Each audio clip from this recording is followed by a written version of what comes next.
Bonjour, je suis Cédric du site internet biodiète.eu et dans cette vidéo, nous allons parler de la sauge. Salvia officinalis si vous avez fait latin à l'école. Avant toute chose, n'hésitez pas à vous abonner à la chaîne en cliquant sur le carré rouge juste en dessous de cette vidéo et n'hésitez pas à vous abonner aux différents réseaux sociaux également. Alors revenons à la sauge, sauge officinalis, Salvia officinalis ou sauge officinale. En fait, c'est vraiment un petit arbrisseau européen qui mesure pas plus de 80 cm et qui a et qui est vraiment utilisé depuis toujours pour notamment la femme et les excès de transpiration. Alors, il faut savoir que la plupart du temps, la sauge officinalis, la substance active, c'est l'huile essentielle, d'accord, qui représente à peu près 2% de la feuille. Il faut savoir qu'on utilise la feuille pour avoir ses bienfaits. Alors, les actifs, c'est des noms un peu barbares, mais comme ça, vous les saurez.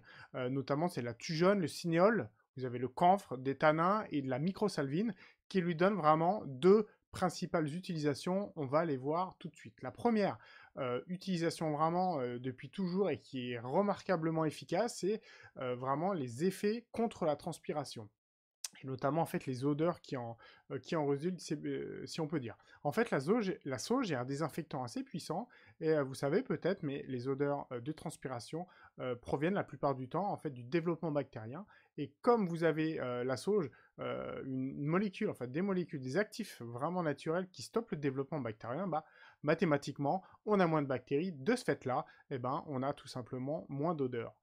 C'est pas plus compliqué. Alors, faut savoir que vous avez tout simplement des déodorants à base de choses des sauges pardon, qui fonctionnent très très bien, vraiment essayés, qui sont en plus qui souvent en fait très très peu d'odeur. Donc pour les gens qui aiment pas forcément les odeurs assez fortes, pas forcément mauvaise odeur, hein, mais de l'odeur, donc c'est assez neutre. Donc c'est quelque chose qui est souvent très apprécié.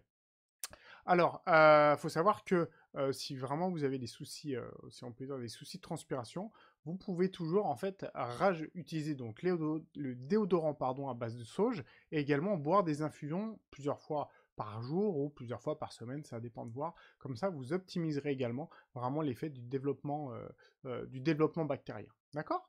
Quelque chose qui peut également s'ajouter, que je conseille vraiment si vraiment vous voulez avoir zéro odeur, c'est également d'ajouter à votre déodorant du magnésium transcutané. Le magnésium transcutané pardon, a aussi des vertus antiseptiques qui s'appliquent vraiment directement sous les endroits à traiter, donc principalement les aisselles. Et c'est vraiment ça dans le cadre où on aurait vraiment des problèmes de transpiration et de forte odeur. Donc si vous prenez du déodorant en, à la base de sauge, vous rajoutez du magnésium transcutané directement en application locale et vous buvez de la sauge pardon, en infusion, bah là vous allez avoir carrément pas mal d'efficacité. Si vous voulez pas utiliser magnésium transcutané, la petite astuce que j'ai, c'est quand vous faites une infusion, vous gardez un peu d'infusion et bah, après vous utilisez le liquide de l'infusion que vous avez et vous faites votre toilette avec un gant de toilette directement au parti que vous le souhaitez. Donc ça fonctionne aussi très très bien. Donc à essayer si besoin. La deuxième utilisation vraiment ancestrale, hein, qui était utilisée depuis toujours, c'est notamment chez la femme. On donnait même à l'époque des Égyptiens ou des Grecs, je ne me rappelle plus, on donnait même des tisanes de sauge pour rendre les femmes fertiles tout simplement. C'est les Égyptiens, en revoyant mes notes, qui les recommandaient pour apporter en fait de la fertilité aux femmes tout simplement.